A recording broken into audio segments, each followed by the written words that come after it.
And here they are, of course. They don't necessarily know their opponent decks, but as we have seen plenty of times already, going first, Kashtira has so many options. Here he starts things off with Ferrir, which isn't necessarily the best, but you'll take it. And let's see if there is a response. What you can do, of course, is get the level 4 Rice Art from the deck. Here we get to the Unicorn, actually. So he might already have access to one of his copies, and he does. So great start here with the birth from Sonnhj.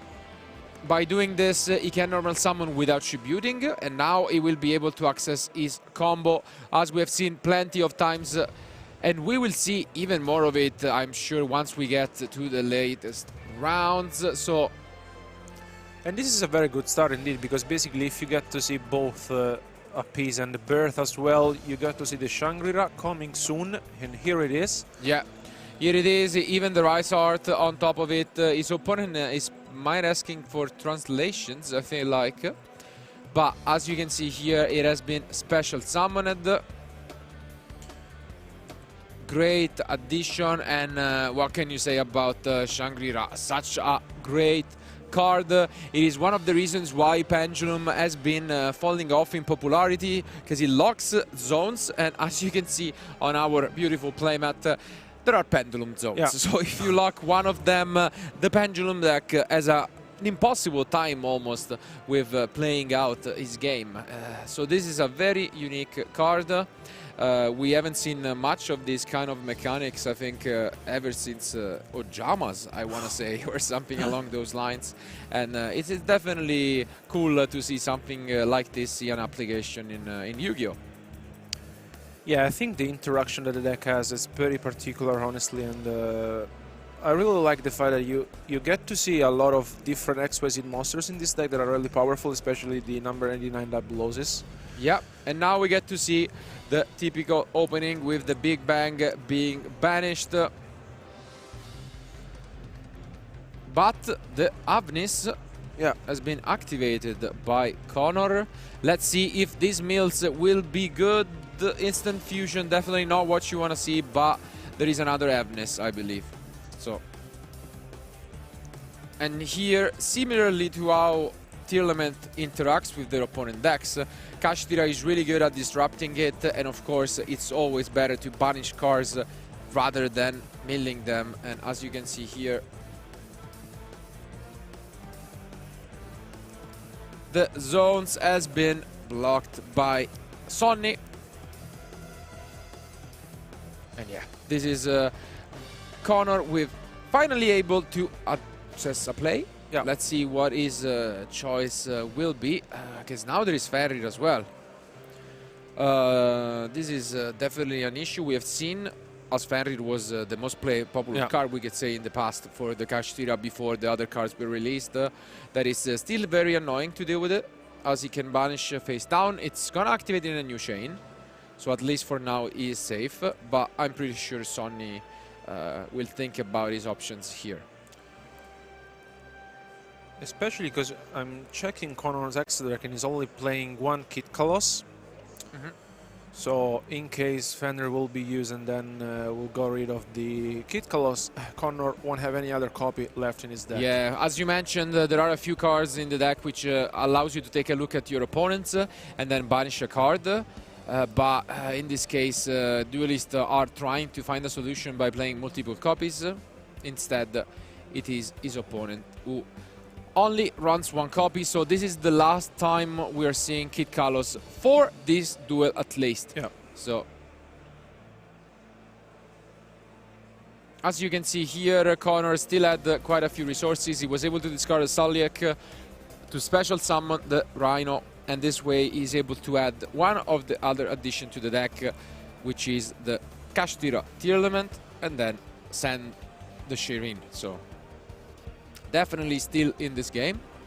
He's probably gonna try and go for a Kaleido Art, I want to say. I think so. Yeah, that's the goal right here. And indeed, now he goes for the Shireen in the graveyard and... okay, just goes for 2, I guess. Yeah, he quickly decides to go for Chu instead, and will go for a Mad Dragon right away. Probably his goal is to set up in a way where you can access the Zeus next turn, which can be really annoying for Sonnhj's deck. But this seems like the Italian can find a way to continue his combo.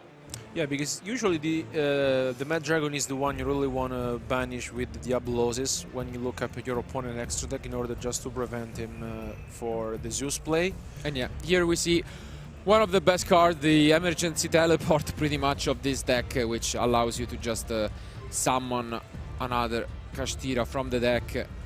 So you can see why this deck is a thing. Yeah. It is definitely very consistent, and it's still able to play as going first and going second. Also, it can push, especially against unknown matchups. And now we see a free material XYZ summon, definitely something that doesn't come up too often, but it will be the Arise Heart, which, by the way, it's collectible in our playoff area, because it's a giant card for the weekend, so make sure to just grind your points at the public events playoff and try to win it, because it's honestly amazing. And this is a very good start from Sonnhj, because basically here now in the standby phase of his opponent he will activate the Shangri-La, so he will be summoning another piece from his deck. Here comes the Fenrir. And this is one of the main reasons why Kashtira that has just been released is very, very powerful, honestly, because not only locks your zones, but the Arise Arts acts as a pseudo Macrocosmos, let's say, while Biff is up on the field. Macrocosmos is so strong, and of course even more against Tearlaments. But now his opponent will try his best to stay in this game. He starts things by just normal summoning, and the Mad Dragon is obviously decent at keeping his field, but he goes right away. Interesting. Okay. He decides not to hold, and he goes for the pop, banishing face down the nearly summoned card. Yeah. Yeah, he's probably asking if it's banished face down or face up, and it is face down. And doing so, he can trigger the other effects by banishing even more cards and attaching back a material, which is usually the Big Bang. Yeah. Let's see. Yeah. Here they're showing a translation.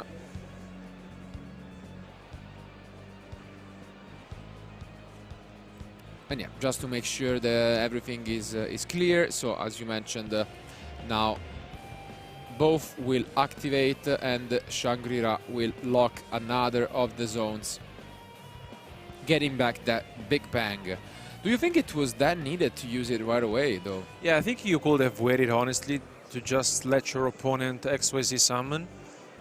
Because now here you can just go, exactly, for this one, and you're just gonna risk it, right? Absolutely. But maybe he has a face-down card. Connor is debating just going for a Baguska, even in attack position, to go into the Zeus, as mentioned. But maybe there is an impermanence face-down from Sonnhj. Yeah. I think I did see it if he is maining them. He might be holding a copy of the Infinite Impermanence still. I don't know. I think he might have waited to he's just trying to push here, but let's see.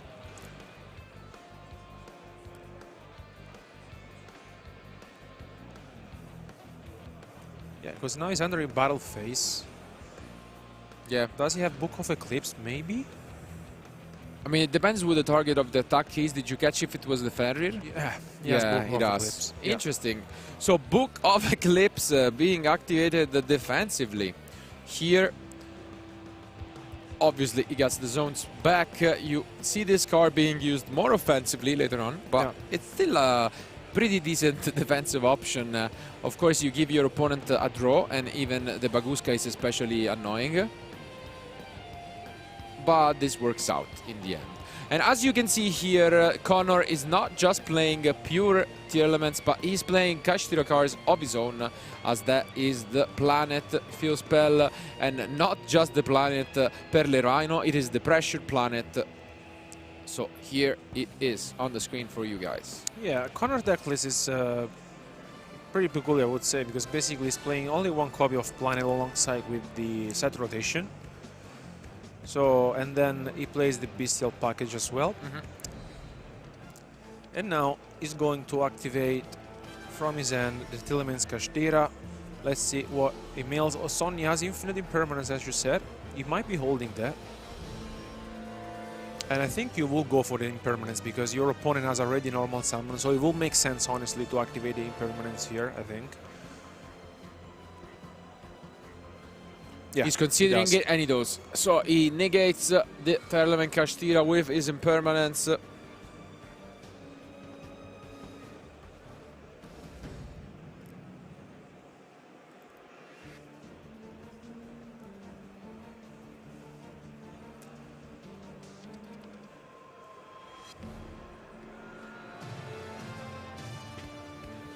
Yeah, just gonna check some attack points, it seems like.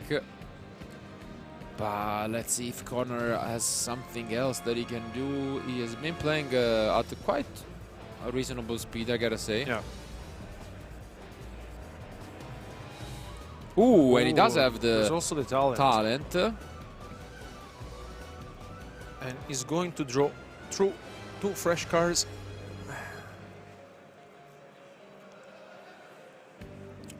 Let's see if he can pick up anything that could help him out, but looks like... Yeah, he ended his turn. He ended his turn. So he ends his turn, and we get even an additional card by the Baguska here. Let's see if Sonnhj will find the correct solution for it.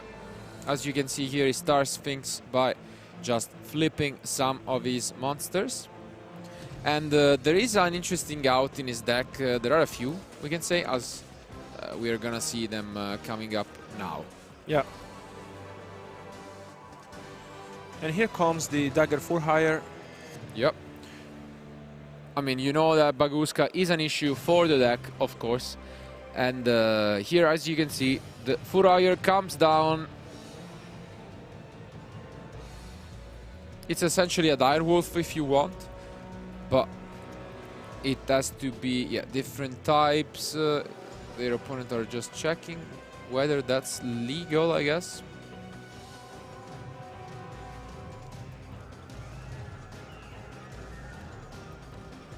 Yeah, because they're both psychic, so they have to use a different type to make it.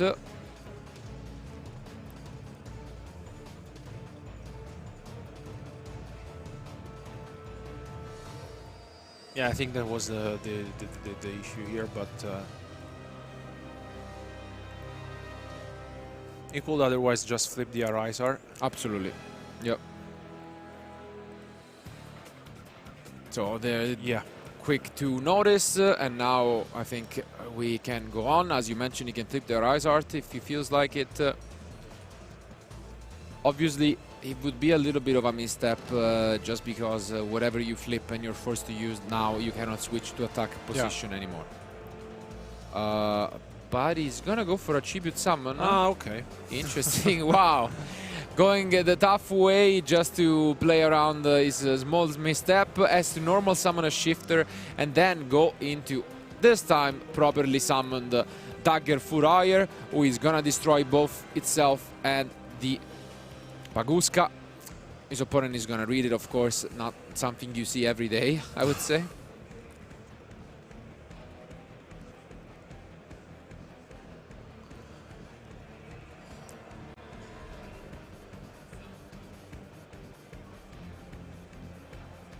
And yeah, this is looking still quite good for the Italian. Yeah, especially because like there's the Birth face up on the field, and then Sonnhj will be able to use Burst effect to just special summon one of his Kashtira monsters. And yeah, it does.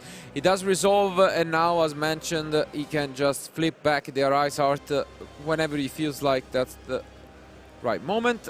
Use the spell to get back a Kashtira, and he's definitely in the driving seat. Yeah. So.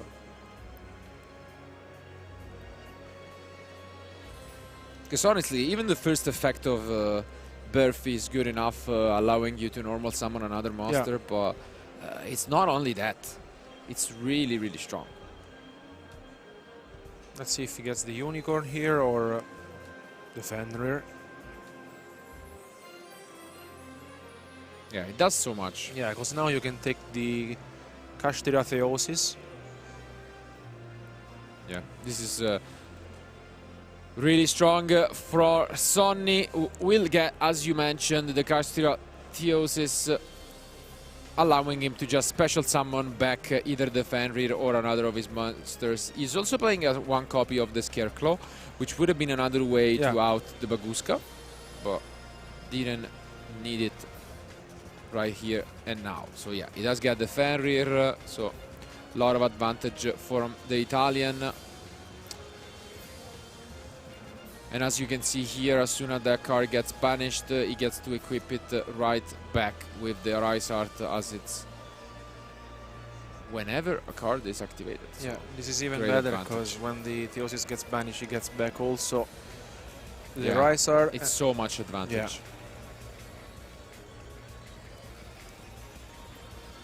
Here gets also, as you mentioned previously, the Scarecrow Kashtira, which might help him out sealing this game if he finds this way. At the worst case scenario, it's an extender. You can use it to XYZ, so it's really strong.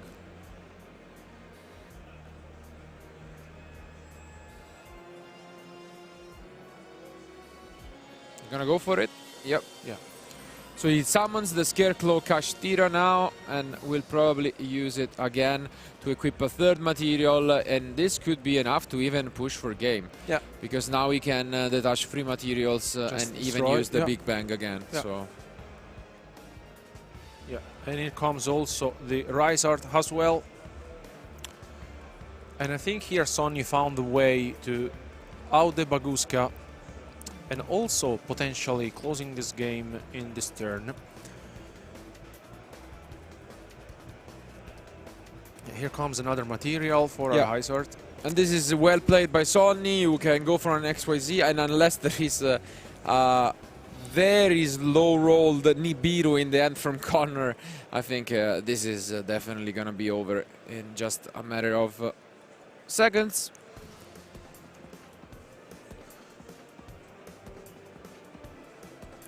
Yeah, also the Diablos is being summoned here from Sonnhj, but now with the Rise Heart effect, he gets rid of. Yeah, we mentioned how it's really cool to see one of the YCS prize cards being played at this level of success, and this is number 89, Diablosis, which can do so much in this deck, getting rid of basically 16 cards very, very easily with one of the most basic combos of the deck going first. And yeah, Connor has seen enough. He picks up his cards, and it is Sonnhj who wins game 1. What a show of dominance by the Italian player. There was just a little moment of worrying, but he had both the Impermanence and the Book of Eclipse to prevent a Zeus from coming down. And with that being the case, there was not much that could have gone wrong. No, exactly. Especially because like he immediately fixed, let's say, that small, you know, misstep. But I think he played it really well throughout the Baguska, and then also, you know, he found his way to seal the game in just the turn, not giving his opponent another chance, you know, to advance into the turn. And yeah, I mean, I think he showcased us how powerful the Kashtira deck is. Well, on the other side, Connors, now looking at the side deck, he has a lot of different options, honestly, and I like the variety, honestly, of his side deck in general. Absolutely, it's very unique. As mentioned in the main deck, he already has 3 copies of Nibiru. Those are going to stay there, I can tell you that much. But for the rest, he has a lot of one-offs. Yeah, he has a lot of one-offs. He has the Tearlaments Crime. Also, he plays 3 triple tactic thrust, which might go in if you really feel like. Which is the main reason why he has that many one-offs of trap cards, such as Metaverse and Dimensional Barrier, because essentially those are, unless something weird happens, you know, kind of like playing 4-offs because of the trust. Yeah. Outside of that, though, I don't think he's siding that much in. While on the other end, Sonnhj, as we mentioned, has a very unique deck in the main deck, because he's playing Cherry, Shifter, and Ash Blossom alongside Impermanence. So he's basically maining 12 cards already, plus, as we have seen, the Book of Eclipse. Yeah. So the main deck is already quite stable, I would say. But the side deck is also really solid. Yeah, the side deck is as well super solid because he's playing, I think, your favorite card ever. Guess what? I mentioned it previously, but Sonnhj has listened to me and is giving one last ride to the Sanctum Artifact site combo. So I definitely want to see that. I doubt we'll see it in game 2 if we go to a game 3, but we'll see it surely coming in. Our players, though, are ready, so let's just go back to the table and find out the winner of game 2.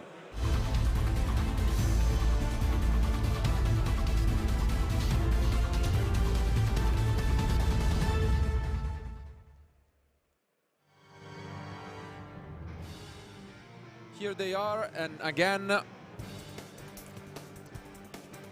this time it will be Connor who goes first, tries to go through one of his combos. As we mentioned, he also has quite a unique list with set rotation and a few Kashtira cards. But we see the cherry, I think.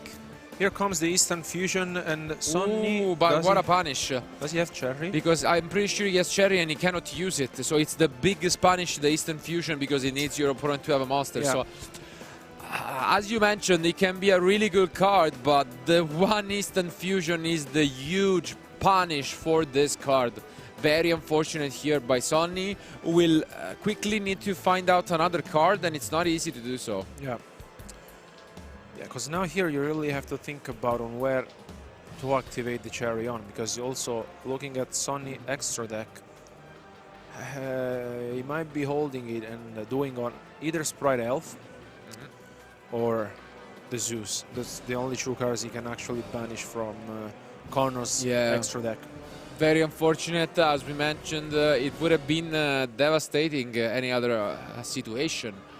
But now it's more of a negative than a positive in his hand.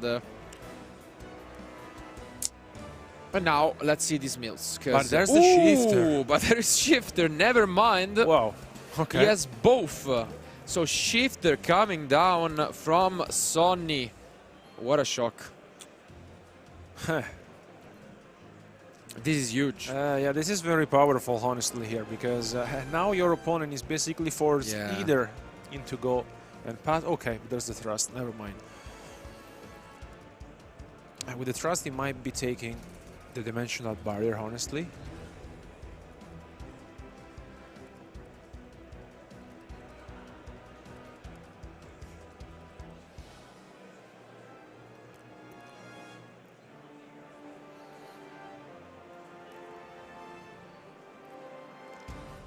I think he took the barrier. We missed it.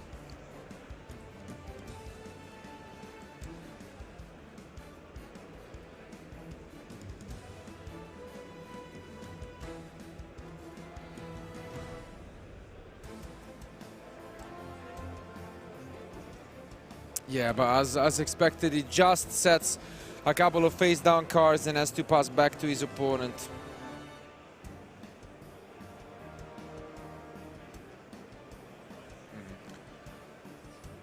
Did he just set one? I think he sets... Ooh. Yeah, I think he said one, maybe. That's very unfortunate for Sonnhj. Yeah. Wow. Only a couple of face-down cards, no Kashtiras for Sonnhj. And this shifter, which looked like it could have been the easy path to a 2-0, has actually just been the best card in his hand. He doesn't have anything else going on, which is great news for Connor fans out there, who is now in the driver's seat to take this game. Still, he has to play without the Kid Kalos, which isn't that easy to do. But, I mean, when you're up against a couple of back rows, which most likely are not going to do much, you'll take it. And now he sends to the graveyard the Shayrin, and yeah, it looks like maybe Sonnhj might be holding an Infinite Impermanence. Let's see.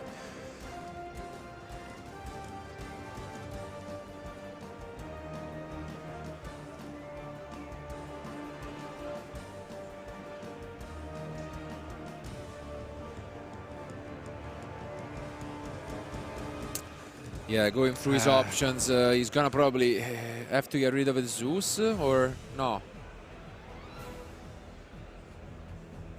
Maybe he was hoping that he Yeah. had another Kid Carlos. Okay, Yeah. so you can see Sonnhj smiling, he got bluffed, I guess, or just as you mentioned, there are quite a few people playing Chu, so he had to take the risk and he banished, declared at least the Kid Carlos, but his opponent is only playing the one copy and will now attack, but we see an enemy controller. Okay. Why though? Do you think it's necessary to use it here? No, I think I will just, you know, kept it. Yeah. Doesn't seem like it's it's not over at all. Yeah, like you would keep it all the time, especially because it's amazing with Zeus. If now your opponent commits to a Baguska, for example, you take it. So unfortunate here from the Italian, and let's see, we could see the dark. Yeah, that is the case.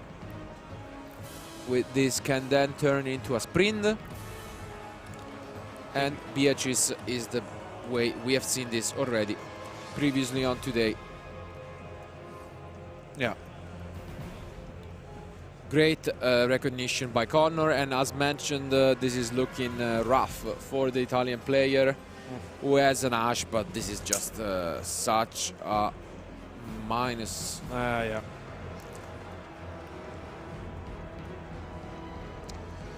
Yeah, nothing that Sonnhj can do at this point. One last draw to save the day. Does he pick up anything? He's gonna get a draw phase activation of the Beatrice. Only entraps in the graveyard from Sonnhj. And yeah, we get to see the Sherin.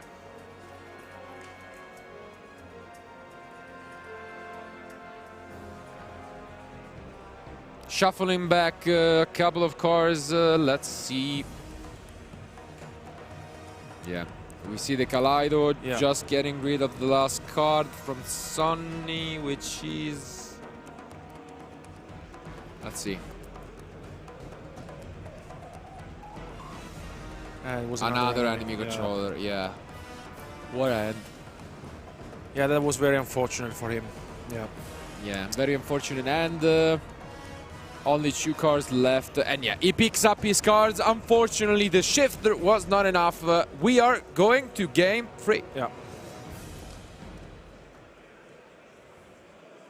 Sometimes that's just how life goes. I am pretty sure Connor Hart stopped for a moment when he saw that shifter. He was probably just thinking, oh well, this is over and I'm going at least to the next round with my first defeat.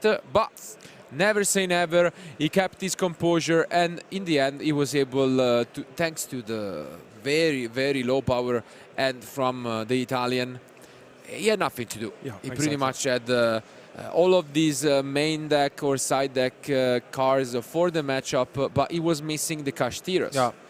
And without them, some pieces, you cannot do anything basically. Exactly. Yeah. But now, as mentioned, honestly, I am happier that we are gonna see a game 3 for one main reason, that is Artifact Sanctum, one of my favorite cards of all time, and now we'll see it in action from the Italian, because he's siding 3 copies of the alongside Dimensional Barrier, so he's going really aggressive, going first in this matchup. We'll see if that pays off, but I gotta say I like it. Yeah, no, I really like the idea, honestly, because I think your deck is very set up for this kind of matchup, and also in general, if you go second, having both the shifter and the cherries, I mean, in that situation, of course, with the Eastern Future, you cannot get rid of the Kick Colors, but in general, also, if you go first, you have the Grave Creeper Inscription, which... Yeah, it's even more. Basically, going first, he has 3 Sanctum, 3 Inscription, and 2 Barriers, which is so much alongside the shifters that can really understand why he's doing so well. And we have mentioned it, how in these huge events with, as mentioned, basically 2,400 players, you really need to win those early rounds to guarantee to play against tier. Yeah. So our players are basically ready, so let's go to the table to find out who will be the winner of round 7.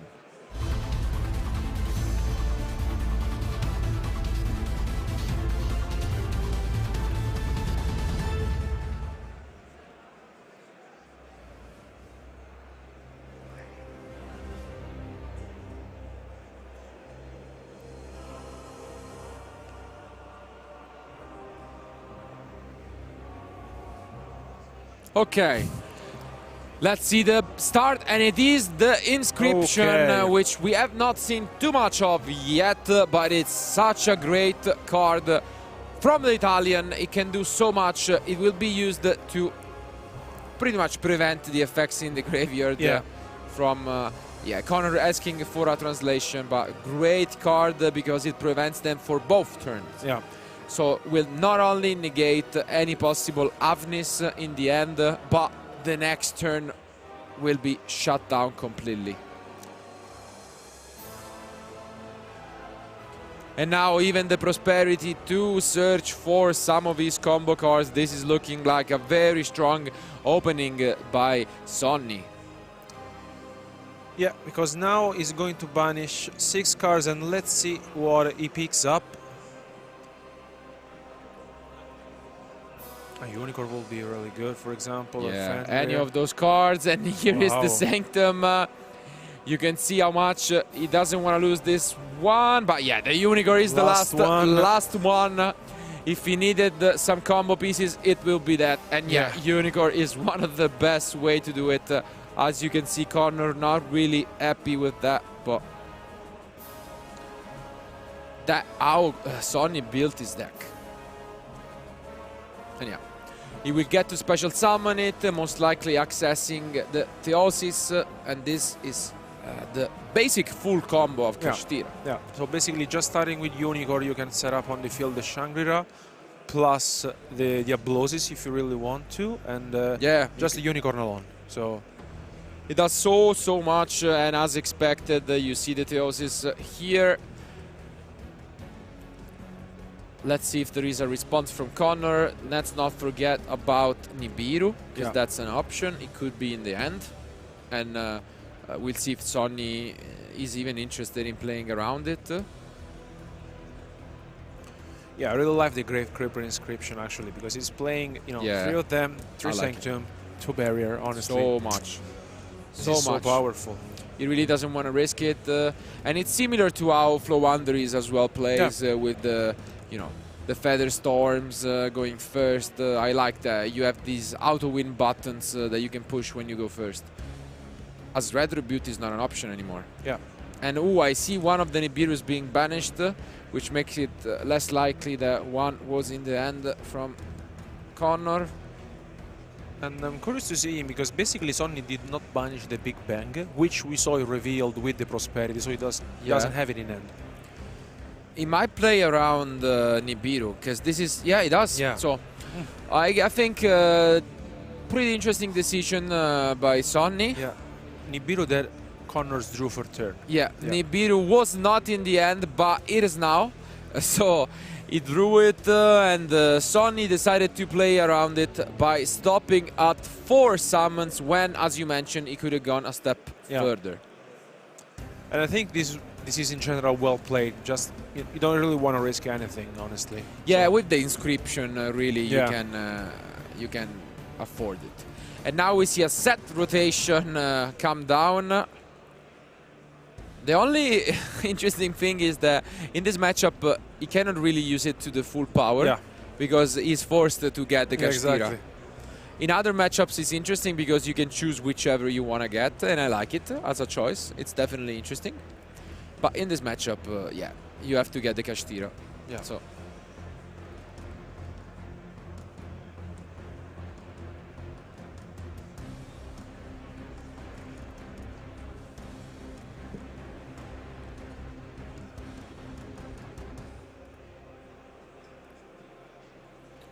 Let's see, because now he gets the Fenrir, I believe. It's one of the few cards he has in the deck, right? Yeah. And he will use it probably to try and attack to activate this effect. Let's see. Would you have activated, though, the Arise Art on the planet? I guess he's considering it, but then he probably wants to wait. And I agree with you that it could have been worth it. Let's see. At the same time, it's not that big of a punish. You can play around the Fenrir. But let's see. In case it doesn't chain directly to it. So you can get rid of the Fenrir. But I agree with you that he could have thought about it. But maybe, it could be a bluff if he has the Ferrer in the end. But I think he didn't wait for it. He's gonna allow it. And this is definitely an interesting decision by Sonnhj. Because now this does not allow you to do much. You have to wait for the start of battle phase, I think. Yeah. Now he goes for the Shireen. Interesting.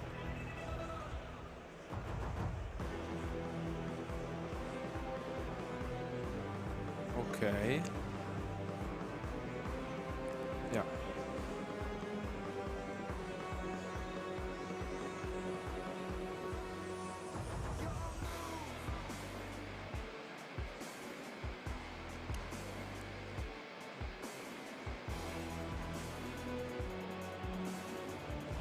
Yeah. Now defender gets activated. That's why it was. Yeah.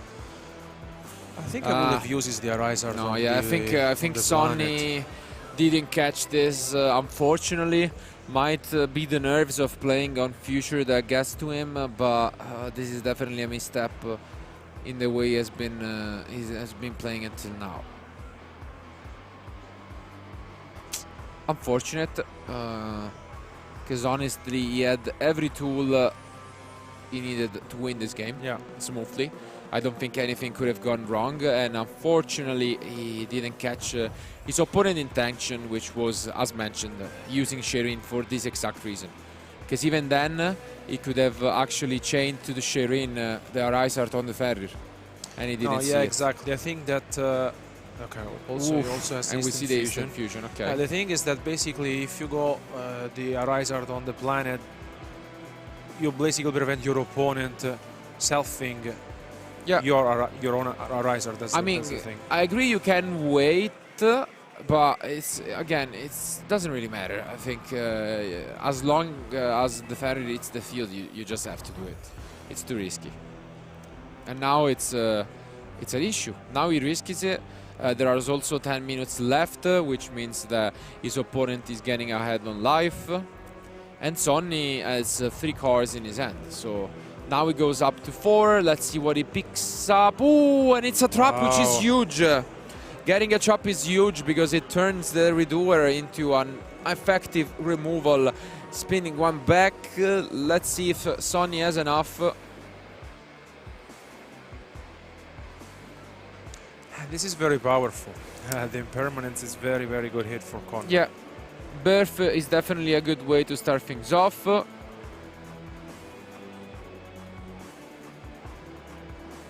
But yeah, as we mentioned, the Redoer is really, really good. Yeah. Trap was by far the best he could have revealed here.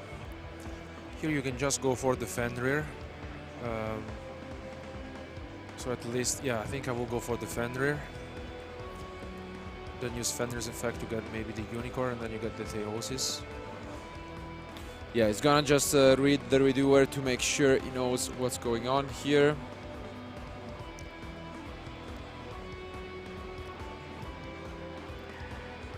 And it's surprising that he didn't use it, right? Yeah. Okay, goes for the Unicorn instead. Because he could have used it to just bounce back the Birth. Yeah. Exactly. Okay, gets the Theosis with the Unicorn. Yeah, he can flip it. Sonnhj checking if adding a Tearlament was mandatory, but it's not. It's not like Oracle of Zephyra, which is the key spiral combo that used to be played. But yeah, now we get to see this, and Connor is not really interacting.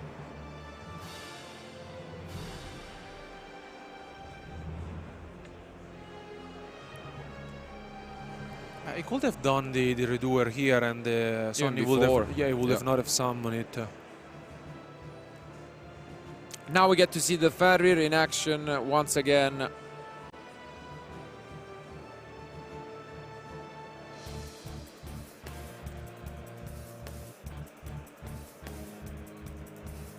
Because I'm thinking on... What do you think Connor wants to use the redoer then?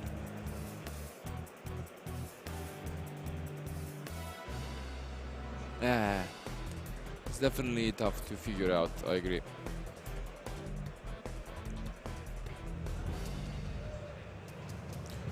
I would have even used it as soon as the birth came down, to be fair. But yeah, but also I think it was good to use it on the Theosis. for sure.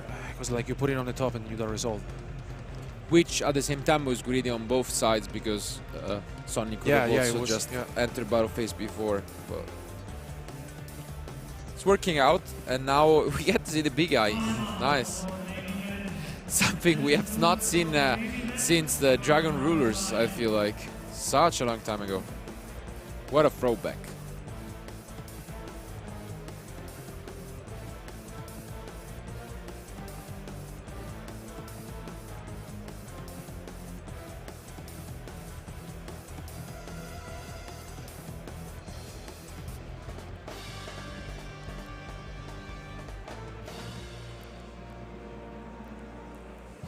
I think they're just giving his opponent a translation. I mean, can't blame him. If you have not played, this card was probably played the last time in 2013, which is 10 years ago, by the way. I feel old now. Seems yesterday. Yeah, I feel really old. But yeah, now finally he decides to go for the redoer. I don't know why he has been waiting for so long. Honestly, on both sides, I feel like they risked it way too much that I would have been comfortable with. Yep.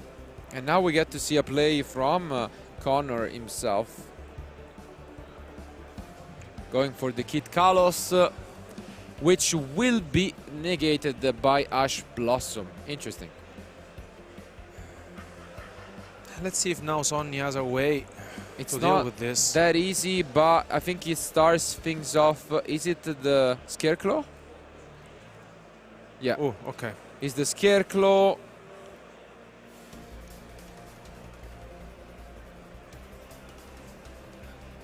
Does he have something else?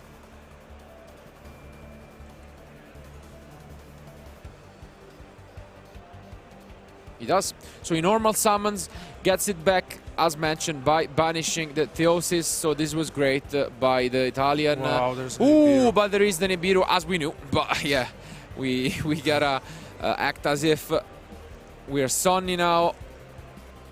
And this hurts so much, also because of the Kid Kalos. Yeah.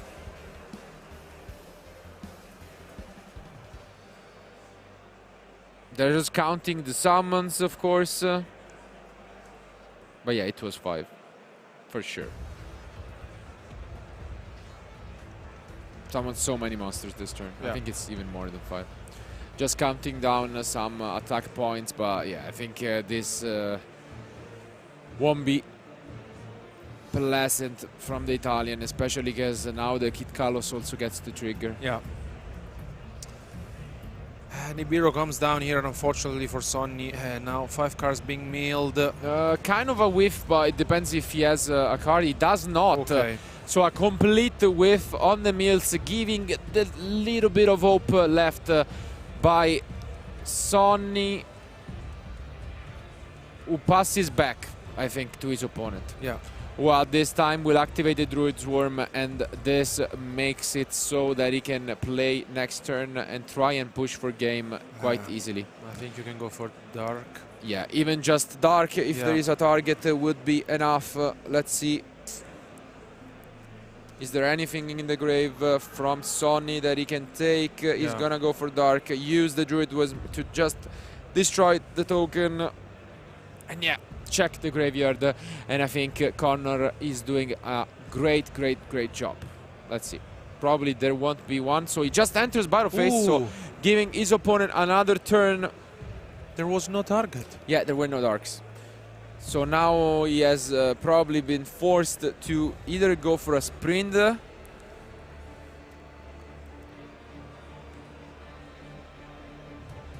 Yeah, I think you cannot risk it. It's gonna go for a sprint.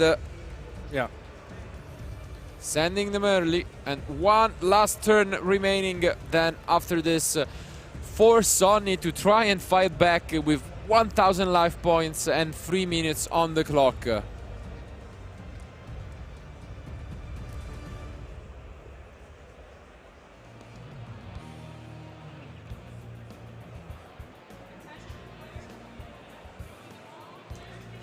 Kaleidoar, it's the field, a face down is back, and yeah, Sonnhj with his shoulders against the wall, trying to stay in this game with just 3 minutes remaining. Does so by using Birth as the first card. Definitely a great option to start things off, but he needs to play as quickly as possible. He really is in a tough spot.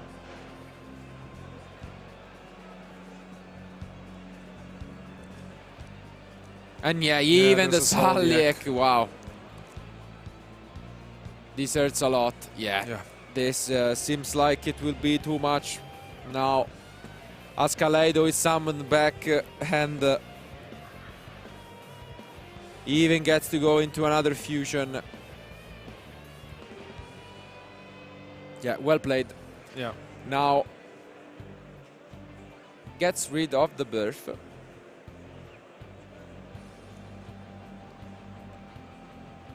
And could go into a Stapelia if he feels like that's safe enough to guarantee the game.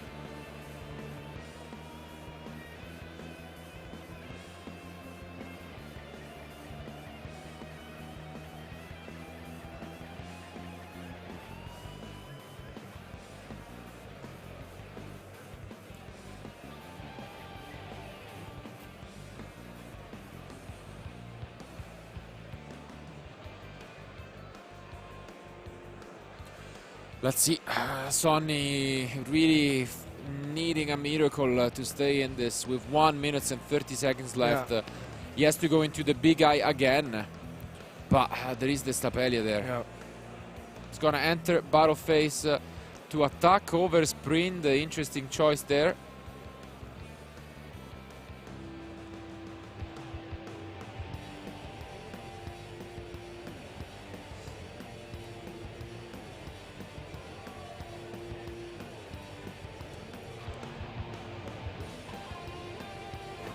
And yeah, here comes the Zeus. Yeah. With this Stapelia negating it, and yeah, Sonnhj not really recognizing it once again the spot he was in. Unfortunately, just has to set a face down card and pass play back to his opponent. Yeah, quite unfortunate for Sonnhj. Yeah, there was nothing else that he could have done. It seems like we will see an handshake quite soon. An attack is declared. The Sanctum flipped, just trying to stay in this game as much as he can. With this site being used defensively, at least I got to see one used. I can't complain too much about it. But yeah.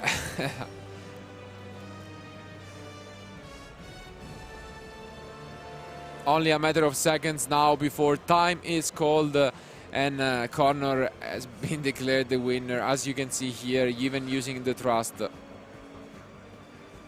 And yeah, time is called, handshake, and it is Connor who wins round 7. What a match and what a way to do it. Both players giving him all they had to take this round 7. Amazing show off. We mentioned it at the beginning.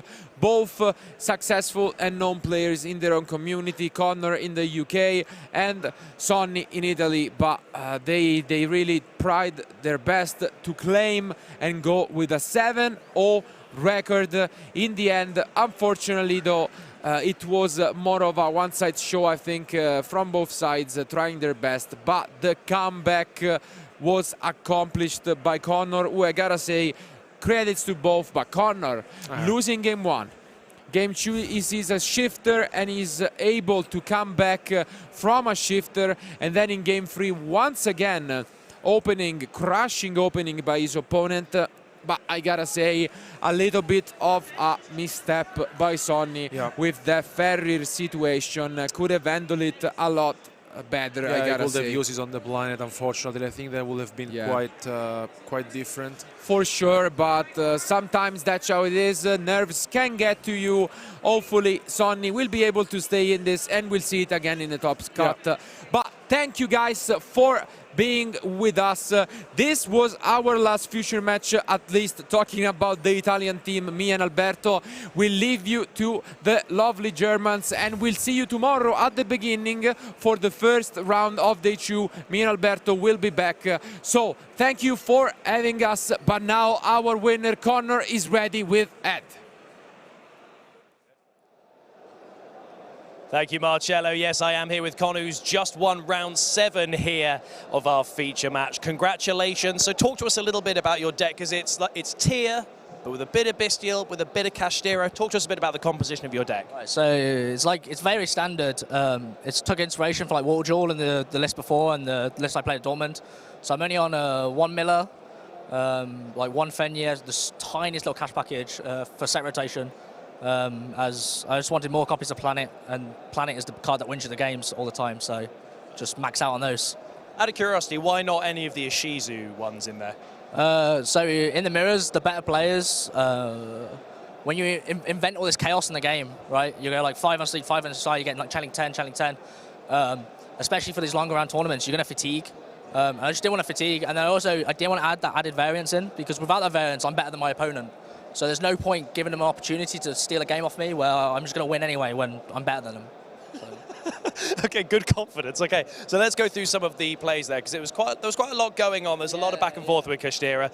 So there was a lot of the Book of Eclipse defensively in game 1 from him. Yeah. What were you thinking at that moment? Because that was an unusual choice, but it worked. So I was trying to, he knew that I knew I was trying to go for Zeus, right?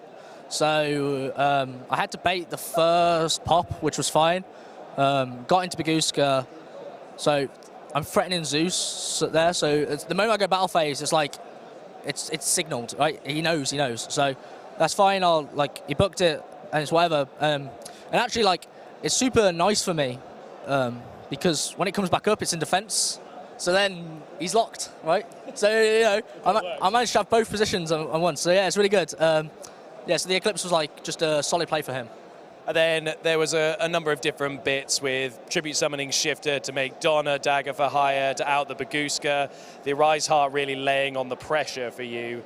But then with the Diablosis, the Mind Hacker, you ended up just Scooby. So what's going through your mind with all those? You really need to draw non-engine versus Cash. And I just didn't draw any non-engine, so engine versus engine, Cash is just way better. It's like, it just destroys you like when it's engine versus engine. And then we saw that like games 2 and 3 when like started drawing more of the non-engine cards. I had a bit more of an edge. So yeah, just keep it up. Give them more time for games 2 and 3.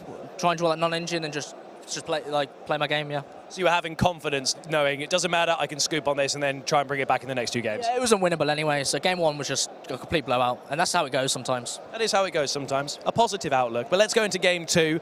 So immediate instant fusion for you. But then there was the Dimension Shifter, set 2 pass. So clearly a brick from him, and sort of making you think, right. So when you see that, what's going through your mind to take advantage of that situation? I just want to play assertively. Don't want to give him any like chances to win. I managed to thrust for D-Shifter, and I have search meta noise. So like, the moment he even starts playing, it's like it's already over.